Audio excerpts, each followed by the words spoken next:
आदाब, एहसास टाइम्स में आपका खैर मकदम है। बहुत पहले की बात है, गिद्धों का एक बड़ा सा झुंड खाने की तलाश में उड़ता हुआ एक टापू पर पहुंचता है, जहां ढेर सारी मछलियां और छोटे कमजोर जानवरों की भरमार थी। और तो और वहां पे कोई जंगली जानवर भी नहीं थे जिससे इन्हें खतरा महसूस हो। ये देखकर सभी गिद्ध बहुत खुश हो गए और सभी ने वहीं पर रहने का फैसला कर लिया। वक्त यूं ही गुजरता रहा, किसी बात की फिक्र ना थी। जिंदगी बड़े ही मज़े और आराम से गुजर रही थी। एक दिन अचानक बुजुर्ग गिद्ध को ये एहसास हुआ कि इस टापू पे आने के बाद सारे नौजवान गिद्ध सुस्त आलसी हो चुके हैं, आरामदायक जिंदगी के इतने आदी हो चुके हैं कि अपनी हकीकी पहचान खोकर बुज़दिल और कमज़ोर होते जा रहे हैं। ना इनमें अब शिकार करने की सलाहियत बची है, ना ही ये उड़ान भरने के काबिल हैं। बस मुर्गियों की तरह ज़मीन पे चलते फिरते आसान ग़िज़ा चुगने के आदी बन चुके हैं। जैसे ही इस बात का एहसास बुजुर्ग गिद्ध को हुआ तो वह मुस्तकबिल को लेकर फिक्रमंद हो गया। वो परेशानी की हालत में तमाम नौजवान गिद्धों को बुलाकर समझाने लगा कि अभी हमें खुद को बदलना होगा, अपने इस कंफर्ट जोन आरामदायक ज़िंदगी से बाहर निकलकर हकीकी दुनिया में अपनी हकीकी पहचान को वापस हासिल करने की जद्दोजहद करनी होगी, वरना मुस्तकबिल में कोई भी नागहानी आफत दरपेश आ गई तो हम उसका मुकाबला नहीं कर पाएंगे। इसलिए हमारी बेहतरी इसी में है कि हम वापस अपनी पुरानी जगह लौट चलते हैं। वहाँ पे हम जद्दोजहद के साथ अपनी हकीकी ज़िंदगी जिएंगे, जिससे हम दोबारा मुश्किलात का सामना करने के काबिल बन सकते हैं। बुजुर्ग गिद्ध की बात सुनकर सारे नौजवान गिद्ध उसका मजाक उड़ाने लगे। उस पर लान तान करते हुए उसकी राय को सिरे से नकार दिया गया। लेकिन बुजुर्ग गिद्ध सभी की मुखालिफत के बावजूद अपने फैसले पर अटल था और वो टापू छोड़कर अपनी पुरानी जगह पे वापस लौट आया।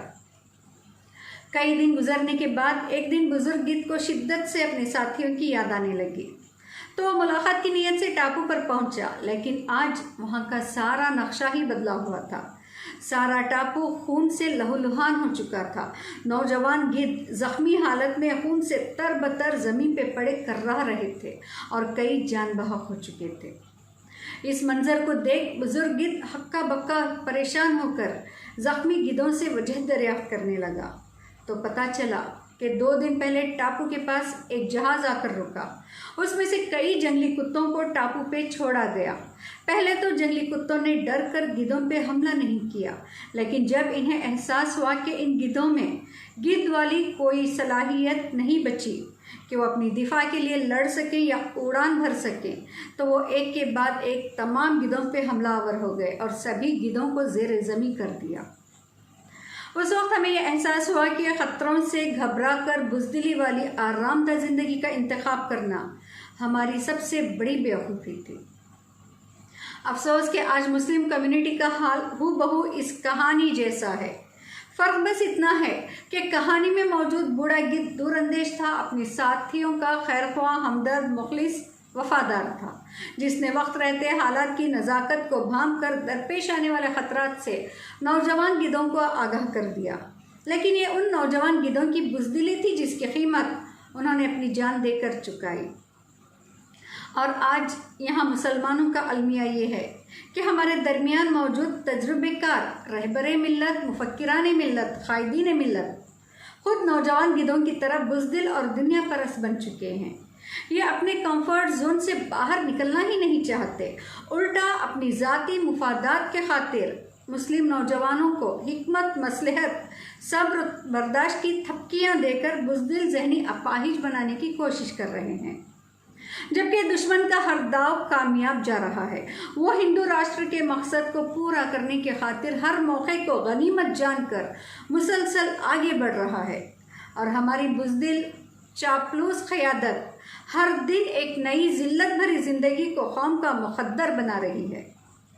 एक वक्त वो भी था जब मुसलमानों को इस बात की शिकायत हुआ करती थी कि हमारे बीच हज़रत सुमैया रज़ियल्लाहु अन्हा जैसी माएँ, खौला बिन अज़वर जैसी बहनें और मोहम्मद बिन कासिम जैसे नौजवान नहीं रहे।